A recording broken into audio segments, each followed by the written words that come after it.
La tornada de les semifinals del play-off pel títol es prepara a Girona com una gran festa. Tant és així que l'Uni ha decretat entrada lliure en el maig contra el Perfumeria Sabenida perquè Fontejau sigui una autèntica olla a pressió i les grades presentin una imatge molt millor a la de les bones entrades que hi ha hagut durant la temporada. I és que l'Uni necessita guanyar per forçar un tercer partit a Salamanca.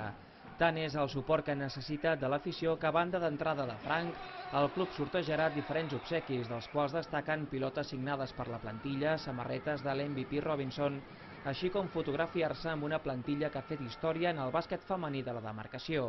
L'Uni espera trencar l'últim rècord d'assistència a Fontejau, que va ser en la final de la Lliga Catalana contra el Cadí. Aquell dia, un 12 d'octubre al migdia, es van citar a les grades 2.500 persones. Tota la carn és a la graella per trencar aquell registre, tot és jugar-se el partit demà a la nit, però esportivament l'ocasió és immillorable per reconèixer els mèrits de l'equip.